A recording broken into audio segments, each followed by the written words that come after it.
So I'm just going to look at some of the examples of how we integrated some of the principles of UDL into our fully online courses. So really the why for us was around the specific barriers that come with online and distance learning that are specific to it. For example, the fact that you're working primarily on your own and the learning is self-paced. So even in courses like ours where there is a release of material every week and it's done within a certain time frame, it's still self-paced when compared to a classroom environment where you have to be there at a certain time, at a certain day. So that's one of the issues. Feedback then, although we can integrate feedback obviously into online, it's not the same as the kind of informal feedback that you'll get in a classroom environment through a conversation with a peer or just the expression on the tutor's face when you ask a question. As well as that, just the very nature of online, because it's accessible or flexible, you're going to have possibly a more diverse group of learners than you will in the classroom. And also then the technology itself or the software or the learning management system might not be familiar to the learner. So that can also present kind of some extra issues in terms of accessibility and so on.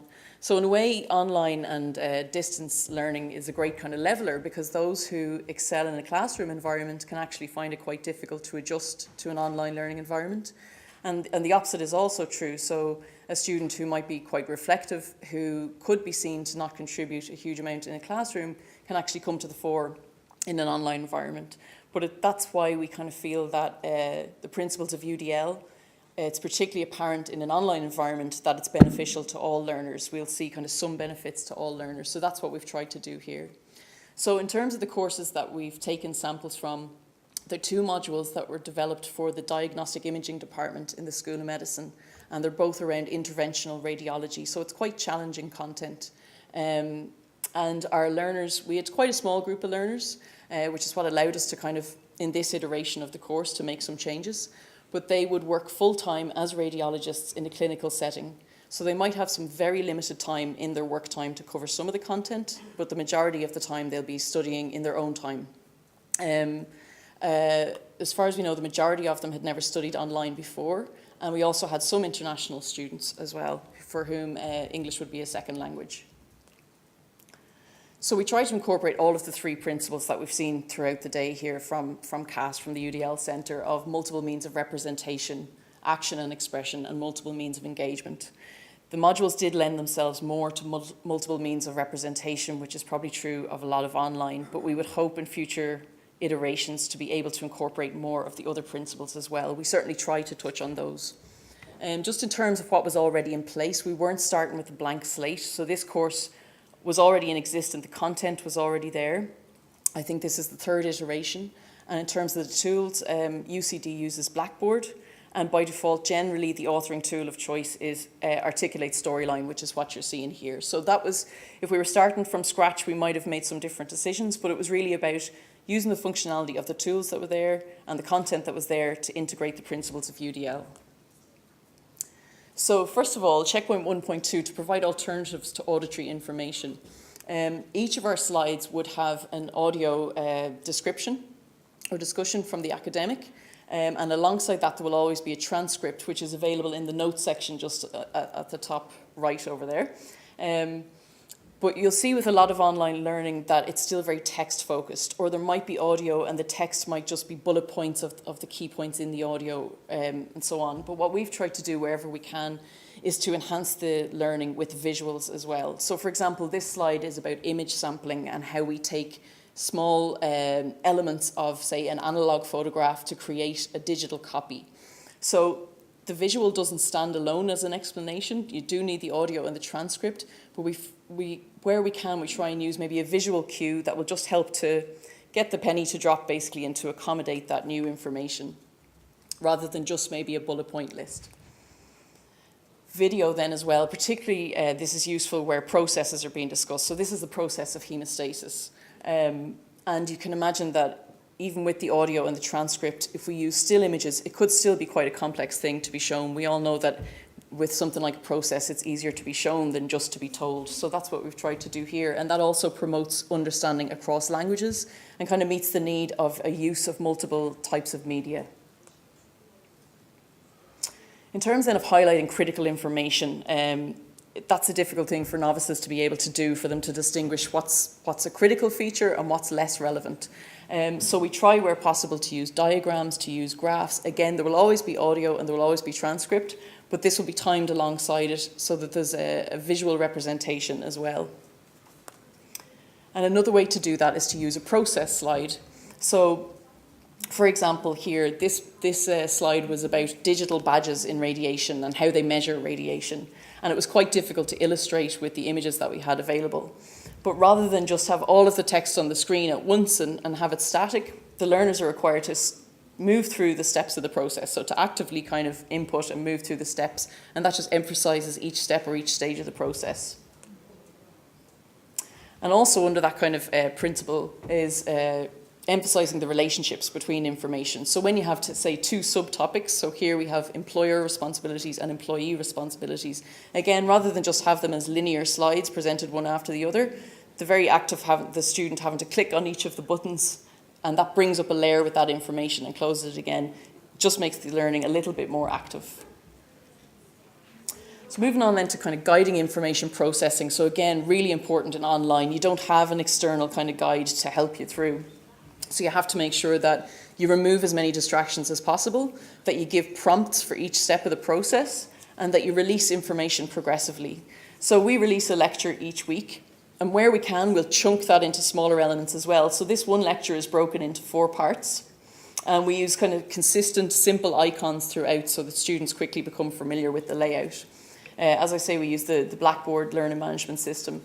But each of these 4 parts of the lecture, they might cover, say, 4 different procedures or 4 different types of medication, and they might use, they might have information under similar headings. So we'll try and use a similar structure, similar templates, similar headings if we can. If learner input is required, we'll have a marker that kind of pulses in the corner. It'll fly in at a certain time, and they can click on that to see what's the instruction of what they're meant to do. We also include notes then. So this is for students who might prefer, we still get a lot of feedback that students want something tangible as well as the online. So they can, this is a PDF that they can print off if they like and follow along. There's a visual cue, there's an image of each of the slides in the presentation, and underneath that a space for notes. And this kind of ties in with facilitating management of resources, one of the principles of action and expression. So they'll be able to, it's kind of an external organizational aid that they'll be able to access these chunks of information when it's required. And then we also have a resources section. So if a policy document, say, or a form is mentioned throughout the lecture, they might see a part of that on the slide, but we also include it so that they can download it and go through it themselves in more detail. So this is, first of all, it's an accessibility requirement. If we're looking at a policy document, we might just have a screenshot of it, which might not be accessible with a screen reader. So to include it here, someone can, like I say, print it off, download it, and use it in their own time. Alongside that then, the guiding information processing, as well as breaking the lecture into smaller chunks, within each lecture we'll have a branching slide. So the learner will be able to see everything that's going to be covered, but if we want them to cover the particular sections in a particular order, just the first button will be activated. They can click on that, go through that section of the lecture, and when they've completed that, they'll be brought back to that branching slide. The first button will now be greyed out because they've covered it, and the next button will be activated. But it just helps to structure the learning, to give them an overview, and to kind of guide what's going to be covered. And again, another way to do this, to again chunk it down into smaller elements. If you, like I say, are covering maybe 4 processes or procedures or 4 different subtopics that might have information under similar headings, to group those together in a tab slide, and again to get the learner to actively click through those tab slides just emphasizes each of those sections. So as well as presenting them with the content, we want the learner to be able to actually generalize and transfer that information, and people differ in how many scaffolds are required in order to do this. So what we try and do is include techniques that are going to heighten the memorability of the information. So here, for example, you have a formative drag and drop. There's no right or wrong answer here. They'll have unlimited attempts until they've learned it. So the very act of completing it is actually helping the learner to assimilate the information by dragging the symptoms into the correct envelope. We also want to be able to connect new information and activate prior knowledge. So our students on this course would have learned about the inverse square law as one of the basics of radiology. And this slide then puts that into action, or puts it into context. So here we're looking at the fact that if you're using interventional radiology, there'll be a certain amount of radiation that you'll absorb when you're working on a patient. And by dragging the radiologist to different distances from the patient, they'll see how much radiation they're going to absorb. So they'll see that by doubling their distance away from the patient, they'll more than half the amount of radiation that they're going to absorb. So again, it's just activating that prior knowledge and putting it into context. And we try and include explicit opportunities for review as well. So here, the student is clicking on the different tiles, different types of radiology exams, and they're being told how much radiation will be absorbed. And there's also an audio file that goes along with this that provides some further information. But this can also then, they can turn off the volume, and they can use this to test their recall and see, have they retained the information. So again, as many opportunities for review online as possible, because we're not getting that same classroom experience. And being able to enhance then the capacity for monitoring progress. What we do is we try and include as many different types of quiz types as we can, because different quiz types will benefit different types of learners. So here we have a gap fill, true and false, a scenario-based question where you're told a bit about a patient and you have to decide which action you would take. And again, a kind of matching pair, but deciding which action you would take based on the level of a component in the blood.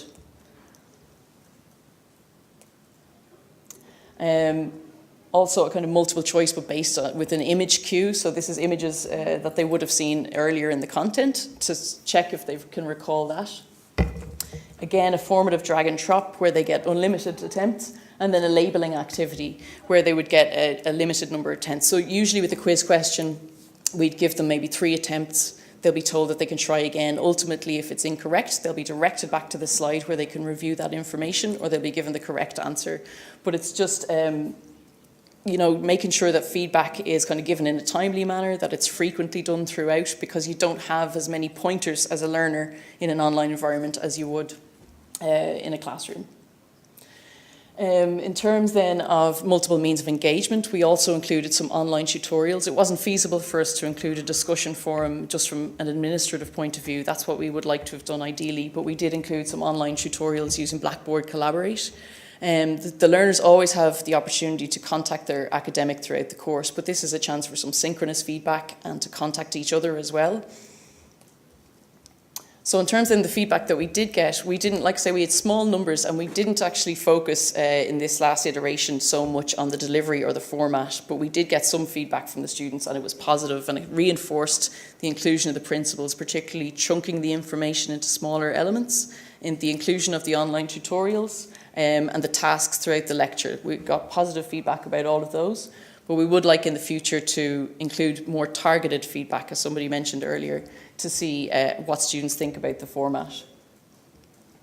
Some points just to note if you're considering doing this is, first of all, the accessibility of some of the templates. So some of the drag and drop and the hotspot templates won't be accessible to a screen reader or keyboard only.